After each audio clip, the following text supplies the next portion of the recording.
안녕하세요. 안녕하세요. 네. 자. 왜 스튜디오에 뜬금없이 고추가. 야, 이 간식이 이렇게 안 땡기는 간식이 처음이네. 네. 진짜. 그 쌈장이라도 좀 놔주시던가요? 이렇게 찍어 먹게. 더더군다나 우리가 오늘 다루기로 한 주제를 연관시켜서 생각하면 네. 더더욱 먹을 수가 없는 그런 간식 아닙니까? 네. 그냥 바라만 바라보기도 좀 그런. 하실 말씀 있으시죠? 아, 예. 아, 뭐 이렇게 협찬도서 소개하려는 말을 뭐 이렇게 던져요. 예.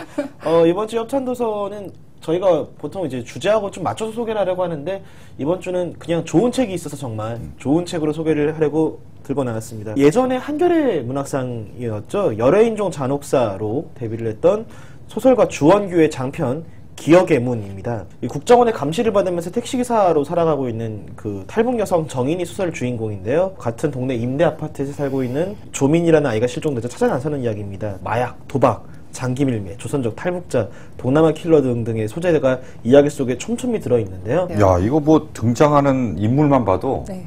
영화로 만들면 되게 재밌을 것 같다는 그쵸. 생각이 들어요. 우리가 살아가고 있는 서울의 뒷모습을 또 잘 담아낸 수작이라고 할 수 있겠습니다. 네. 오늘 주제랑 연관이 없진 않는데요. 왜냐하면 오늘 우리가 이제 두 영화, 네. 이제 스몰과 위플래시 두 영화를 다루기로 했는데 네. 이건 앞으로 이제 영화로 만들어질 책이니까 내가 보기엔 네, 영화로 참. 제목도 계약했나요, 벌써? 제목도 정해졌어요 벌써. 그 아까 원빈의 아저씨 나왔잖아요. 이거는 아가씨로 하면 돼요. 아까 원빈의 아가씨보다. 그러니까 저는 저희 프로그램을 시청해주시는 분들이 얼마나 관대한지에 대해서 다시 한번 생각을 해보게 되네요. 지금 저 시청자들 빵 터졌어요. 어디 우리가 몰라서 그러지.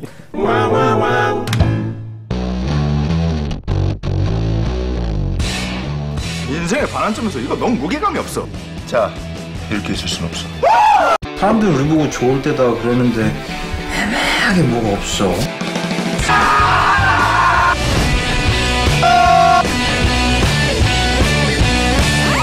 스물은요 벌써 이 개봉하고 네. 첫 주말을 보냈는데 100만을 넘겼어요. 역대 3월 개봉한 한국 영화 중에 최고의 기록이라고 하더라고요. 극장에서 이제 보려고 이제 예매를 하려고 사이트 들어갔더니 거의 1시간 단위로 이렇게 있더라고요. 최소한 2개 이상의 관을 돌리고 있다는 얘기인 거죠. 특히 이제 강하늘이 세시봉 순세 시대에 네. 이어서 뭐 흥행 참패의 아이콘으로 이렇게 등극하려는 찰나에 네, 찰나에 혜성과 같이 나타나 이 네. 스물 때문에 자존심을 회복한 그런 작품이긴 합니다. 등장 인물들이 네. 일단 꽃미남 3인방 셋 중에 네. 한 명 정도는 꽃미남이라고 하기에 좀 애매한 누구죠?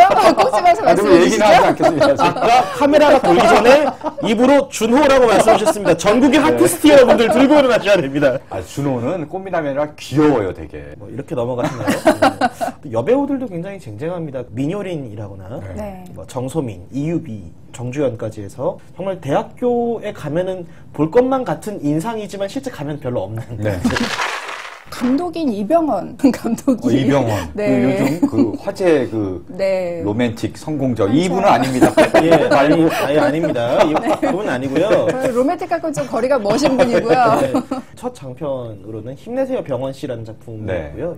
그 30대 영화도 잘 안 풀리고 어떤 스스로를 담아낸 것 같은 그런 찌질한 청순들의 모습을 통해서 그 전작이 굉장히 좀 호평을 받았고요. 과속 스캔들이라거나 써니 타짜 신의 손에도 참여를 한 걸로 알려져 있고요. 말맛이 굉장히 좋은 각본가로 또 충무로에서 좀 이름을 떨치고 있는 중이었다고 합니다. 이번에 첫 상업영화 연출작으로 스물을 했는데 네. 이것 역시 본인의 어떤 20대 때의 경험담이 많이 들어갔다고 예. 해요. 고등학생 시절부터 나오죠. 우린 평생을 함께하게 된다는 그 흔한 고등학교 친구들이다. 같은 반의 한 여학생을 이제 동시에 첫눈에 반하게 돼서 그 여학생을 과연 누가 먼저 사귀게 될 것인가라는 아주 네. 찌질하고 네. 하찮은 고민으로 인연을 맺게 돼서 그 이제 친구들의 인연이 20살이 된 다음에 계속 이어지는 얘기를 그려가고 있는 거죠. 공부만 잘하는 놈 강하늘이 연기한 경제하고 생활력만 강한 놈이라고 해서 집안 사정 때문에 그 대입을 한 해 미루고 아르바이트를 하면서 재수 준비를 하고 있는 준호가 연기한 동우, 그리고 인기만 많은 놈에서 정말 인생의 목표가 숨 쉬는 거 말고는 없는데 이미 이룬 존재. 김우빈이 연기한 치호 이렇게 셋으로 나오는데요. 얘들이 바라는 거는 그거죠. 어떻게 하면 잘 수 있을 것인가. 딱 노골적으로 얘기하죠. 섹스하자. 예. 섹스하고 싶다 이거잖아요. 족구왕을 우리가 굉장히 그 오랜만에 등장한 청춘 영화의 그 보석과 같은 작품이다라고 네. 많이 평을 했는데 그때도 얘기를 하잖아요. 주인공이 와서 제가 먼저 복학해서 돌아오니까 선배가 너 뭐 하고 싶냐고 그러니까 연애하고 싶습니다 이러잖아요. 근데 그거를 조금 직설적으로 말한 것 뿐이에요. 예, 그렇죠. 치호 같은 경우는 굉장히 얼굴이 잘생겼기 때문에 클럽을 다니면서 이제 여자친구가 뻔히 있음에도 불구하고 이제 짧은 만남, 그렇죠. 어떤 애인과 사귀는 거를 구분하는 아주 이상한 존재. 하고는 싶은데 되게 발정은 나인데 어떻게 해야 될지 모르는 애들이 또 자기 나름의 방식으로 순정을 찾아가는 이야기인 것 같기도 하고요. 꽤 많이 멀어져 있잖아요. 우리는 20이라는 나이대에. 사실 이게 우리가 모임이 좀 애매해. 여기 한 20대 초중반 하나 앉혀놓고 얘기를 했었어야 됐어요. 괜찮아. 이병헌 감독이 원래 연출할 때 뭐라고 말을 했냐면요. 이 영화는 사실 딱 20이 봐주기보다는 그 시기를 한참 지난 40, 50대가 더 많이 봐주기를 사실 흑행 때문에 그런 게 그렇죠. 그렇죠. 요즘 40, 50대가 스무 와야면은. 근데 이제 이병헌 감독 본인도 이제 30대 중반에 접어들었기 때문에 이제 막 20대에 그런 언어라기보다는 그냥 적당히 이렇게 좀 이렇게 돌아보는 네. 그런 시각으로 그렸다고 하더라고요. 배우 세 분 다 누가 봐도 20대 중후반에 돼 보이는 사람들이 고3 스물로 나오니까 약간 감정이입을 방해한다라는 얘기가 있는데 또 무엇보다 관객몰이가 그렇죠. 네. 그렇게 등치가 한참 이렇게 최고조에 있는 그런 친구들이 정신 연령은 한없이 낮잖아요. 네. 육체는 항상 남성미가 무르익었는데 정신 연령과의 어떤 대조 이런 것 때문에 또 그런 효과도 또 있지 않을까. 스마트폰도 등장을 하고 분명히 연대는 2010년대인데 영화 정서는 오히려 약간 복고적인 분위기가 나죠. 90년대 네. 후반의 정서가 좀 있죠. 그러니까 조구왕도 그랬잖아요. 낭만 복학생의 얘기였잖아요. 뭐 스펙과 이런 걸로 찌든 취업 준비에 찌든 그런 캠퍼스에 뭔가 이렇게 낭만적인 청순의 봄을 돌려주기 위한 그런 얘기였는데 스물도 사실 뭐 캠퍼스가 꼭 배경은 아니지만 다른 공간에 있는 새 청춘이 결국 추구하는 건 어떤 뭐 순정, 꿈 이런 기존의 청춘 영화의 테마랑 그렇게 멀지 않아요. 그리고 또 음악도 그렇잖아요. 에어 서플라이 음악을 굉장히 주요 장면을 클라이막스 쓰면서 때. 이게 또 약간 복고적인 어떤 감성을 건드리는. 저 20살 때 이제 재수를 했었는데 네. 그때 참 철없이 여기저기 놀러 다니고 정말 학원도 잘 안 가고 그랬었어요. 정말 대책 없이. 그러니까 약간 삶은 외모는 모르겠지만 삶은 치열랑 좀 비슷했군요. 약간 그렇다고 할 수 있겠네요. 무도회장 이런 데 좀 다니고. 그 시절 무도회장에서 무슨 음악이 나왔나요? 그 시절에는 서태지와 아이들 내지는 예. 트와일라이트 존 뭐 이런 거 있어요. 아, 예. 네, 그렇게 해서. 유럽 팝댄스가. 네, 그런. 제가 너무 연배를 높게 잡았네요. 저는 약간 하렘 디자이어 이런 거 생각하고 있었는데. 할렘자에는 저 중학교 때 이제 롤라장 가서 듣는 음악이고. 수학여행 때 그렇죠. 주로 나왔던 네. 음악이고요. 저는 이 영화에서 좀 인상적이었던 대목이 부모님들이에요. 아 꺼져.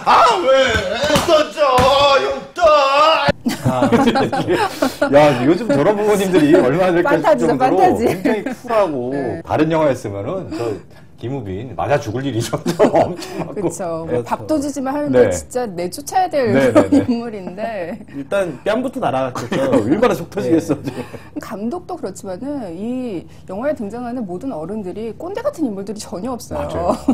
그러니까 똑같이 20대처럼 찌질하거나 어떻게 보면 방목인데 그냥 멀리에서 애정의 눈을 가지고 그냥 내버려두거나 이런 어른들이라서 되게 좋았던 것 같아요. 그 이준호 씨가 맡은 그 역에 이제 집안이 망해갖고 이제 아버지는 부도가 나고 결국은 감옥에 가는 그런 상황에서 이제 어머니가 또 이제 애들을 키우고 이제 준호는 혼자 이제 서울에 올라와서 살잖아요. 네. 그 어머니도 오연경 씨가 맡았는데 예. 되게 친구지 엄마로 나와요. 되게. 그렇죠. 이제 엄마 요리 맛없어 그러면은 예뻐서 그래. 예쁘니까 됐잖아. 라고 얘기를 하는.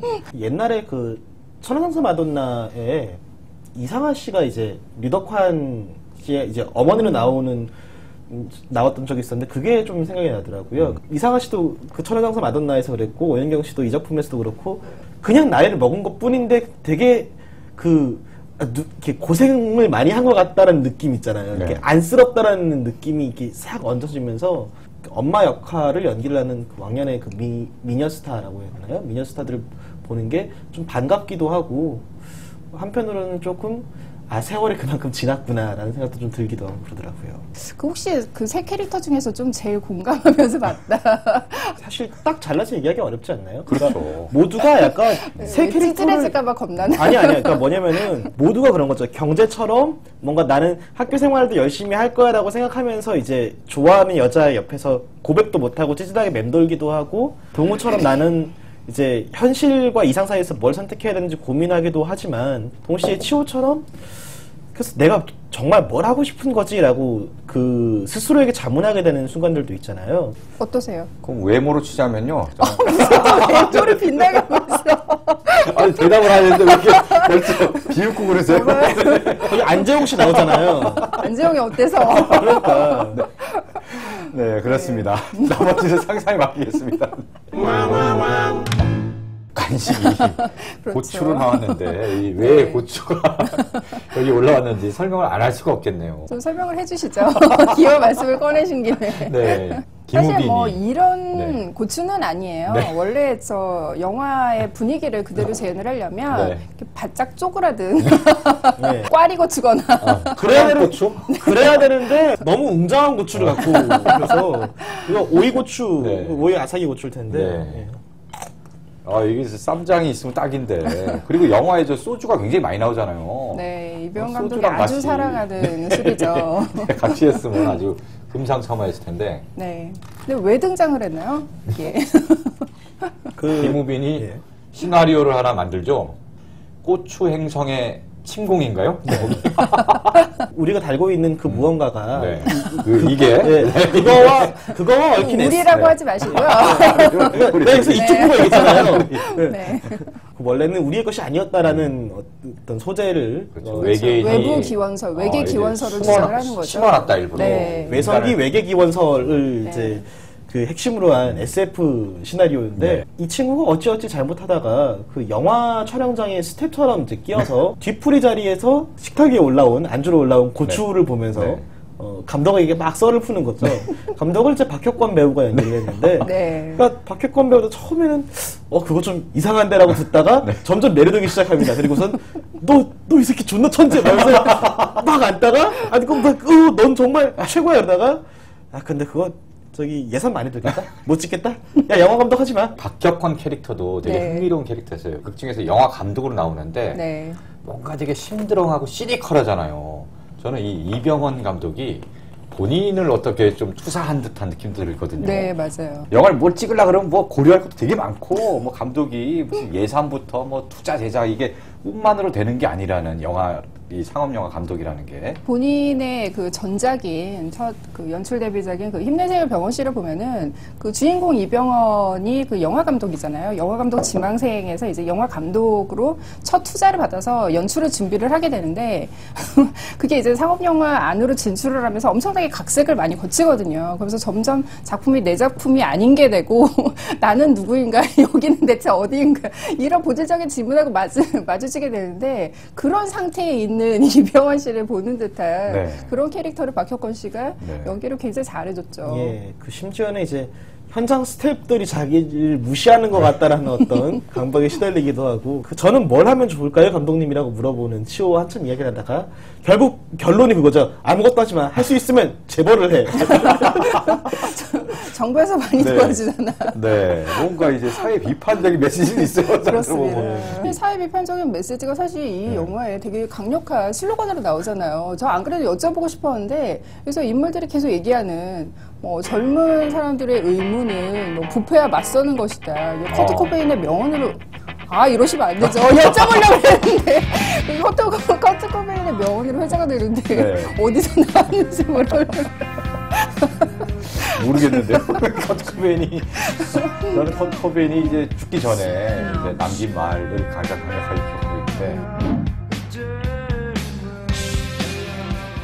비트나 우리나라 국내 작품들 좀 이렇게 청춘 특유의 우울, 방황 이런 것들을 주로 그렸는데, 이 작품은 그런 우울과 어떤 내적 방황 이런 거에서 정말 동떨어져 있어요. 진짜 그 어떤 영화 무게. 안에서 나오잖아요. 네. 그 자기네들끼리 중국집에서 이렇게 야 우리 뭐 이 정도면 뭐 마약, 섹스 또 뭐 있지? 야, 자살해, 자살 막 이랬잖아. 네가 자살해라 그러면은 나 내일 월급 나오는데 그럼 안 되겠다. 마약을 하자. 마약을 어디서 사는데? 비싸. 낙태를 해라 그러면 일단 임신 먼저 해야 되는데 그러면은 나 오늘 생리인데. 기존의 어떤 청춘 영화가 갖고 있는 네. 약간 클리셰 같은 것들이 그렇죠. 있어요. 좀 어둡고 우울하고 방황하고 그런 것들을 오히려 거꾸로 네. 비틀었다라는 걸 그 상황을 통해서 직접적으로 좀 알려준 것 같아요. 예. 말씀하세요. 살짝 0.1초 빨랐어. 아니, 사실 그러니까 청춘 영화에 나오는 것처럼 막 오토바이 타고 막 이러고 달릴 것 같지만 청춘하면 방황할 때 내적 방황은 굉장히 커도 그게 외적으로 그렇게 드러낼 수 있는 기회가 별로 없거든요. 한국이 굉장한 법치 국가라서. 그리고 이런 건 정구성해야 멋있지. 사실 아무나 이런 거 할 수 없잖아요. 네. 물론 여기서도 이 친구들이 그런 거 하면 재밌겠지만 이 작품을 일단 철저하게 어떤 청순이 가지고 있는 우울, 무게 이런 거에서 벗어난 저는 벗어났다는 거에는 동의는 안 하는데요. 그러니까 그거를 분명히 다 다루긴 다루는데 영화 속에서도 나오잖아요. 일전에 저희 모셨던 최규석 작가의 전작이었던 그 울기엔 좀 애매한의 판권을 아예 사서 이제 동호 에피소드로 활용을 하고 네. 대사 속에서도 울기엔 좀 애매하지 않나라고 이야기를 그렇죠. 하는데, 그러니까 이 모든 어떤 고뇌나 우울 같은 거를 스쳐 지나가고 분명히 그거를 외면하진 않는데, 그렇다고 해서 이 사람들이 가진 어떤 청춘의 어떤 에너지라거나 혹은 이거에 너무 과몰입해가지고 다른 것들을 놓쳐버리는 우를 범하진 않는 거죠. 사실 누구나 돌아보면은 20살 그 언저리에는 다 고민하고 방황하고 네. 불안하고 그러잖아요. 근데 영화 어디 우리가 많은 청춘물에서 본 것처럼 정말 이렇게 막 이러고 한다거나 무슨 한강에 뛰어든다거나 뭐 자살을 극단적인 네. 그것까지 고민한다거나 이런 경우는 굉장히 드물잖아요. 영화에서도 실제로 그러잖아요. 야 이게 뭐 이러냐?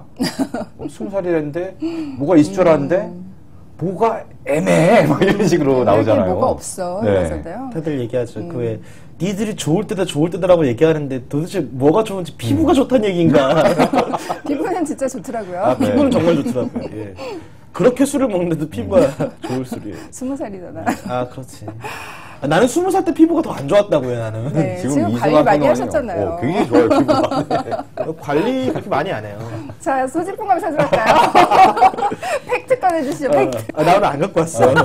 털어도 아무것도 안 나와요. 네. 독립영화의 그런 파수꾼류의 청춘영화가 엄청나게 많이 나왔어요. 근데 대부분이 배경이 뭐 고시원 아니면 뭐 편의점, 뭐 재개발 지역을 뭐 대상으로 하는 그런 굉장히 좀 우울하고 무거운 작품들이 굉장히 많았는데, 물론 그런 것도 우리의 무거운 어떤 청춘의 현실을 그려내는 그런 의미가 있겠지만은 그런 부담에서 벗어난 청춘들이 또 있잖아요, 분명히. 밝아서 좋아요, 일단 예. 영화가. 관객들이 하도 웃어서 몇몇 대사는 잘 안 들릴 때도 있어요. 어떤 대사는 뭔가 웃어야 될 듯한 타이밍 같은데 아무도 안 웃는 장면이 있는가 하면은 또 어떤 데서는 뭔가 좀 이상한 데서 빵 터지면서 다 웃기도 네. 하고요. 특히 그 소소반점 중국집 내에서의 격투씬. 네. 이게 이제 클라이막스죠, 네. 이 영화의. 뭐 에어 서플라이의 노래를 이제 깔면서 슬로우 비디오로 이게 처리하잖아요. 예. 저는 약간 그게 이병헌 감독이 이제 각본가로 이제 어느 정도 관여를 했던 써니의 그렇죠. 그 패싸움 장면하고 좀 오버랩이 되더라고요. 저는 뭐 완벽하게 떠오르던데요, 써니 그 장면이. 아니 근데 그거 자체가 별로 사실 신선한 건 아니에요. 그렇죠. 그거 그래서- 자체가 어떻게 보면 또 하나의 또 클리셰처럼 되니까. 그렇죠. 네. 이제 저는 그런 것 치고는 좀 너무 길어서 밸런스가 좀 깨지지 않았나. 감독이 얘기를 하더라고요, 인터뷰에서. 길다는 얘기가 많이 나왔는데 이거 너무 좀 길지 않나? 이 선에서 그냥 딱 끝나지 말고 왜 길게 했을까? 이거를 좀 생각을 해봤으면 좋겠다라고 네. 얘기를 하더라고요. 저는 화장실을 영화에서 나와서 극장에서 나와서 화장실 갔거든요. 네. 근데 저기서 누가 이제 이거 이어폰 핸즈프리를 꽂고 통화를 하는 거예요. 야 이 쓰레기야. 너 지금 이 영화를 나보고 지금 이거 보라고 막 추천한 거야? 아, 진짜요? 막 이러면서 그래서 이거 난 괜찮은데 왜 그러지? 잘 들어보니까 지금 이 친구가 사귄 지 얼마 안 된 여자친구가 아닌 거예요. 그래서 친구가 영화를 보러 간다니까 추천해준 거예요. 이 영화 재밌다고. 그거 그래서 깨지라고 추천해준 거예요. 갔는데 야 이런 거야. 야, 이 쓰레기야. 절반이 다 섹스 얘기잖아. 영화 끝나고 나니까 여자의 표정이 이상해졌어. 친구가 이거 어쩔 거야. 막 이러면서. 아니, 그리고 사람마다 이제 좀 각자 생각하는 데이트 무비의 정의가 좀 다른 경우가 있잖아요. 네. 그 여자친구가 표정이 이상해진 이유는 여러 가지 해석을 해봐야 돼요. 그러니까 꽃미남들을 보고 옆자리를 봤더니 왜 오징어가 앉아있다거나 6 and. You rushing or were you dragging? I don't know.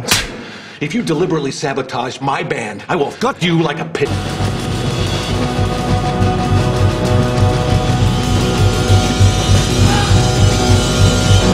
이 플래시의 피자를 먹는 장면이 나오죠.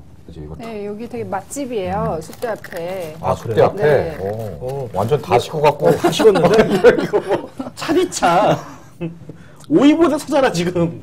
이 플래시, 이 아카데미상에서 상을 몇 개 받았죠? J.K. 시몬스가 나무조연상을 받았고. 네, 그리고 편집상을 편집상. 받았고요. 그리고 네. 음향상을 받았습니다.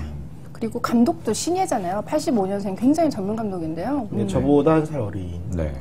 그래서 엄청 신예 감독이 그러니까 몇 번째 그 본인의 연출작으로는 한 두 번째인가 그래요. 근데 이 작품을 가지고 이제 아카데미에서 3관왕을 무려 차지한 거죠. 네. 개봉은 3월 12일에 했는데 123만을 넘었다고. 그러니까 지금. 전 세계적으로 또 미국, 영국 다음에 한국이 흥행을 하고 있다고 해요. 네. 어떻게 보면 J.K. 시몬스가 한국 관객들에게 뭐 굉장히 잘 알려진 어떤 배우는 아니잖아요. 그렇죠. 감독도 낯설고 배우들도 낯설고 소재가 뭐니 해도 제일 낯설죠. 재즈 드러머 도대체 드럼도 낯선데 재즈 드럼 그러면 뭔가 굉장히 난해한 듯한. 주로 이제 프론트맨이라고 해야 되나요? 네. 이제 앞에 이제 돋보이는 존재가 보컬, 그리고 기타리스트 이 정도고 드럼은 뒤에 가려서 잘 안 보이는 존재거든요. 근데 그런 드럼을 주인공으로 내세웠다는 거. 네. 그것도 락 드러머가 아니고 재즈 드러머. 네. 여러 가지로 하여튼 특이한 소재입니다. 사실 아카데미상에서 버드맨이 더 많은 상을 받았고 스포트라이트를 받았잖아요. 네. 근데 버드맨은 그렇게 많은 관객이 안 들었어요. 네. 그리고 저는 버드맨도 정말 좋았는데 네. 버드맨은 잘 안 되는데 위플래시는 100만을 훌쩍 넘어서 이제 장기 흥행 조짐을 보이니까 네. 무엇 때문에 사람들이 이렇게 열광할까? 뉴욕에 있는 가상이에요. 드라마 안에서는 가상으로 나오는데 뭐 셰퍼 음악원이라고 뉴욕 최고의 음악학원의 그 신입생인 그 앤드류 드러머가 되기 위해서 열심히 연습을 하고 있는데 그게 그 음악원에서 가장 그 유명한 그 교수의 눈에 발탁이 돼서요. 그 교수의 오케스트라 안에서 주 메인 연주자가 되기 위해서 이제 노력하는 그런 얘기예요. 근데 영화가 거의 2인극이라고 해도 네. 다름이 네. 아닐 정도로 이 학생과 그 교사, J.K. 시몬스가 연기하는 그 교사와의 어떤 갈등 구도로 이루어져 있기 때문에 사실 스토리 라인으로 보면 굉장히 심플합니다. 몇몇 영화제에서는 이 영화를 그 LGBT 영화 섹션에 넣기도 했다고 해요. 또 실제로 네. 이제 J.K. 시몬스가 연기하는 플래처 교수와 마일즈 텔러가 연기하는 앤드류 네이먼이라는 학생 사이의 케미스트리가 굉장히 그 파괴적인 연애 관계 같은 네. 그런 거죠. 음악 영화를 빙자한 SM 플레이다 이런 네. 말도 있잖아요. 그렇죠. 그레이보다 맞습니다. 훨씬 더. 네. 크리스찬 그레이를 이 영화에 쑥 플래처하고 붙여놓으면 정말 말도 한마디 못 꺼내보고 발릴 것 같은. 플래처 교수라는 사람의 교수법이 좀 독특하고 그렇죠. 네. 사실 굉장히 안 좋은데요. 공공연하게 창피를 주고 화를 내고 때리고 뭐 괜히 경쟁을 붙여가면서 사람이 악에 받쳐가지고 한계를 뛰어넘기를 바라는 종류의 사람인 거죠. 제 후배 한 네. 친구는 이걸 보고 네. 미국판 서편제라고 이야기를 하더라고요. 네, 맞아요. 예. 네. 그 미국과 우리나라의 정서를 그 가장 이렇게 대조시켜서 비교해 볼 수 있는 영화가 사실 서편제예요. 우리나라는 그거를 굉장히 한으로 이렇게 승화를 시키는데 미국은 절대 그런 거 안 봐주죠. 나중에. 예. 서구관객들이 가장 이해를 못했던 부분이 그거잖아요. 아니 왜 멀쩡한 지 딸 눈을 멀게 해? 라는 부분이 서구관객이 서편제를 보면서 딱 걸렸던 부분인 건데. 네. 그러니까 사실 우리나라 관객이 그 음악 영화를 굉장히 좋아하죠. 일단 작년에 뭐 비긴 어게인 네. 히트 친 것만 봐도 네. 뭐 원스도 그렇고요. 이 작품은 그런 음악 영화 우리가 흔히 기대하는 음악 영화에서 뭐 하모니, 뭐 힐링 이런 걸 기대하잖아요. 소통 이런 걸 기대하는데 그리고 자유로운 천재 뭐 이런 거 기대하는데. 천재가 나오긴 나오는데 이 작품은 정말 우리가 음악 영화에서 기대하는 그런 힐링을 완전히 파괴하는 정신 분열을 일으킬 만한 어떻게 보면 사이코 스릴러에 가까운 네. 그런 작품이라서요. 더더욱 이런 영화가 흥행을 하다니 이런 의문이 드는 거죠. 실제로 중간에 이제 선열도 낭자한 그런 네. 장면도 나와요. 그러니까 사실 이게 공포 영화의 리듬이라고 봐도 돼요, 사실은. 네. 블랙스완하고도 많이 비교를 하기도 하고요. 그렇죠. 예술가의 어떤 심리 상태를 극한까지 몰고 가는 네. 이제 그런 독특한 심리 드라마로 봐도 되고요. 감독 같은 경우는 이 음악 영화를 그 약간 갱스터 무비처럼 만들고 싶었다라고 해요. 굉장히 그 아름다운 악기가 마치 무기처럼 변해서 그 사람들을 그 상처 입히고 어떤 폭력의 도구로 이렇게 비춰지는 거를 그 뭐 의도했다고 하는데요. 이 감독이 이제 고등학교 때 그런 밴드 오케스트라 경험이 있었는데 사실 그 드럼을 치면서 내가 이 오케스트라의 연주를 망치면 어떡하지? 그리고 지휘자한테 혼나면 어떡하지? 이런 굉장히 공포심, 불안감 이런 감정이 굉장히 컸다고 해요. 실제로 이 드러머란 존재가 밴드에서 차지하는 위상이 이렇게 척추 같은 역할을 해야 되거든요. 자기가 이제 템포를 일정 수준을 계속 맞춰줘야 돼요. 그래야지 이제 안 흔들리고 전체적인 음악이 이제 가는 건데 이건 내가 원하는 템포가 아니야라고 이게 딱일 때리면은 이게 자기는 맞는 것 같아도 계속 뭔가 불안하고 도대체 뭐가 맞는 거지? 네. 머릿속이 뒤숭숭해지고 다 헷갈리고 빙빙 돌 수밖에 없는 거죠. 저는 좀 재밌는 게 이 영화가 뭐 액션 스릴러하고도 또 비교가 될 정도로 굉장히 스피디한 작품이잖아요. 그렇죠. 그래서 극 중에서도 이제 박자를 계속 쪼개서 이제 그런 쪼개진 비트가 뭐 아드레날린을 이렇게 분출하는 그런 느낌을 주기 때문에 이제 액션 영화를 볼 때 그런 카타르시스를 느낄 수가 있는데 드럼을 얼마나 더 빨리 치냐. 더블 타임 스윙 뭐 이런 거. 네. 근데 실제로 이 드러머들이 영화를 봤을 때는 드럼을 저렇게 치면 안 된다. 예. 잘 치는 드럼이 아니라는 거예요. 전신이 나오는 장면은 약간 핸드싱크에 가까웠다고 하고요. 가장 명대사가 그거지 않습니까? Not my tempo. 내가 원하는 템포가 아니야. 한 메인 드러머 자리를 놓고 셋을 자기가 만족할 때까지 몇 시간이고 계속 치게 만드는 그렇죠. 게 있는데 이건 독설 수준이 아니에요. 그냥 인격 모독인 거죠.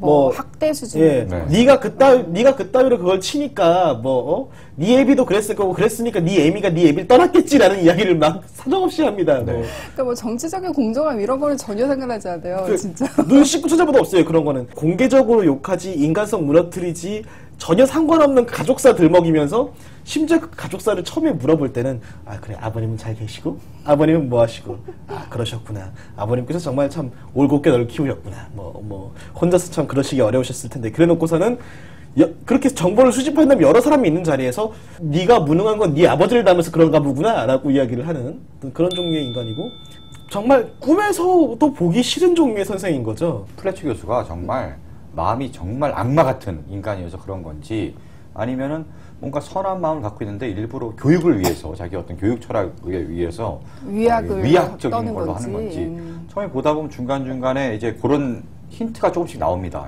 자기 제자, 아낀 제자가 굉장히 잘 돼서 나갔는데 그 제자가 이제 결국은 세상을 떠난 다음에 제자의 연주를 들으면서 그 추억하면서 눈물을 흘리는 장면이라든지 악마적인 카리스마도 있고 또 우리가 매료될 수밖에 없는 어떤 자신만의 또 그 예술가로서의 예민함 이런 거를 또 갖추고 있잖아요. 그래서 더더욱 우리나라 같은 경우에는 이제 이 캐릭터가 좀 오독의 여지가 있는 그런 캐릭터가 아닌가 싶어요. 그러니까 사실 서구권에서는 이런 선생에 대해서 아무리 뭐 천재적인 사람을 길러내는 어떤 그런 사람이고 뭐 이렇게 인간적인 면모가 있어도 인간이 이러면 쓰냐 이 캐릭터는 괴물이야 딱 되는데 한국 사람들은 이미 그런 선생들을 정규교육과정 12년 중에 12년 동안 최소한 12명은 만나고 살거든요, 우리가. 그렇죠. 그러니까 내가 천재가 아님에도 불구하고 심지어는 억울해 죽겠어. 천재면 내가 받아들이기라도 하는데 쥐어 짜낼 것도 없는데. 사칙연산 가르치면서 애 뺨을 치고 말이야. 나는 나눗셈을 뒤에서부터 했다는 이유로 뺨을 맞았어요, 초등학교 3학년 때. 초등학생 3학년을 이건. 아니 이렇게 건장한 체육 선생이 초등학교 3학년 뺨을 때리면 애가 날아가거든요. 내가 그랬다니까.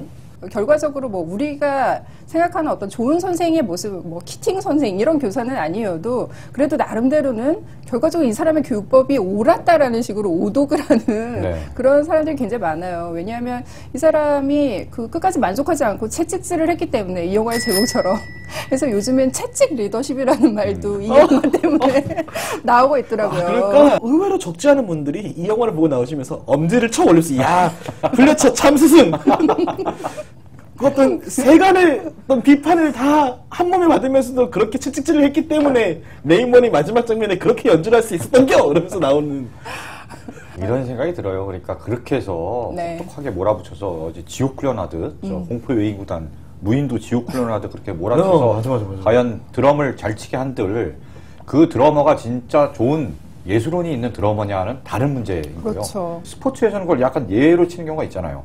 우리나라 같은 경우 제일 네. 심하죠. 워낙 엘리트 스포츠 위주이기 때문에 그 소수 정예를 가지고 말 그대로 지옥훈련이라는 말이 거기에서 나왔듯이 선수 스스로 행복하고 즐겁게 야구하는 게 아닌데 그걸 지옥 훈련을 통해서 뭐 정말 자기는 죽을 것 같은데 정말 하기 싫은데 하면서 좋은 성적을 내고 팀이 이기고 뭐 이렇게 한들 그걸 보는 우리들은 뭐 즐거워할지언정 본인이 즐겁지 않으면은 이게 진정한 스포츠냐에 대한 근본적인 의문도 갖고 있어요. 저는. 폭군 선생님한테만 문제가 있는 게 아니라 이 친구도 괴물이 되어가 점점 그렇죠. 선생님을 닮아서 괴물이 되어가잖아요. 근데 그게 이제 굉장히 드럼을 굉장히 사랑하고 열정적으로 하는 그런 학생이기 때문에 그렇다면 이 열정을 끝까지 이렇게 치닫기 위해서 자극을 주는 그런 교육법 아니냐 이런 식으로 또 얘기를 한다면 그건 과연 옹호할 수 있는가 그런 문제가 또 생기는 거죠. 예술의 어떤 지점에 닿기 위해서 옳은 것은 아니지만 그렇다고 이것이 예술이 아니냐라고 물어본다라면은 사실 뭐 아니다라고 이야기하기는 좀 어려울 것 같긴 한데요. 그런 방법도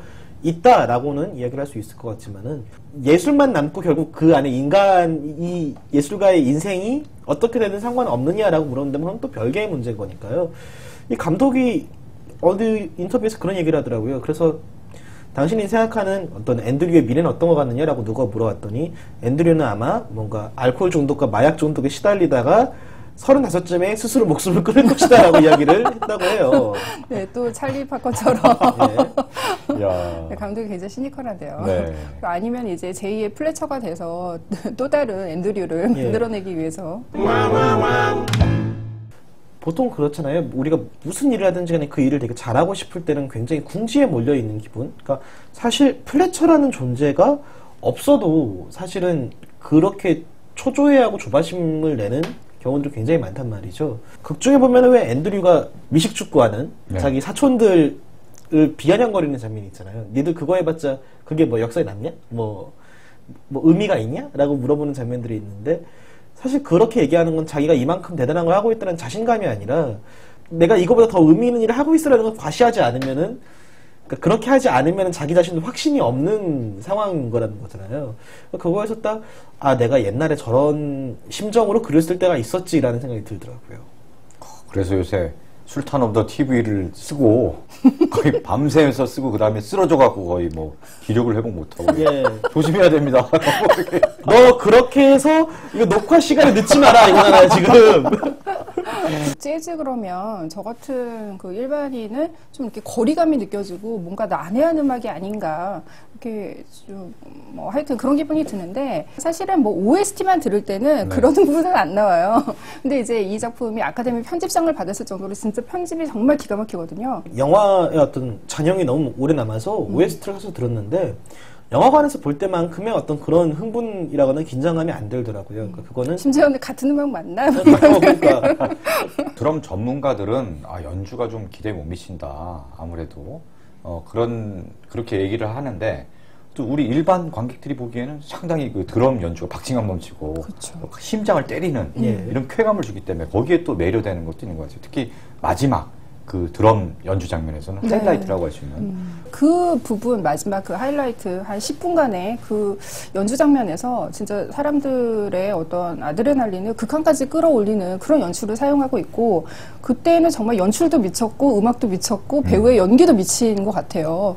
그러니까 그 10분간의 그 장면만 따로 떼어놔서 그 완벽한 한 편의 단편 영화로 만들어도 사실 그렇게 해서 감독이 투자를 이끌어낸 거거든요. 그렇죠. 원래는 감독이 이 스토리를 딱 놓고 장편 영화를 만들고 싶었는데 투자도 안 들어오고 돈이 없으니까 이걸 단편으로 만들었대요. 한 15분인가 뭐 그걸로 만들어서 그 썬댄스 영화제에 낸 거죠. 상을 받아서 돈을 받았어요. 그래서 투자도 받고 해서 장편으로 만든 게 바로 위플래시라고 합니다. 18분 러닝타임이라고 하는데 그 전에는 유튜브에 그게 공개가 됐었나 봐요. 근데 위플래시 개봉이 되면서 그게 끊겼더라고요. 막혔군요. 네. 이제 궁금한데 그 단편에서 이제 주인공은 다른데 제이케이 시몬스가 똑같이 이제 선생 역할을 하고 시퀀스가 정확하게 뭐 3개밖에 없대요. 근데 이제 그 상당히 많은 그 전율을 불러일으킨 영화 속의 그 하이라이트 엔딩 시퀀스는 그대로 들어가 있어서 그게 굉장히 강렬한 느낌을 주는 거죠.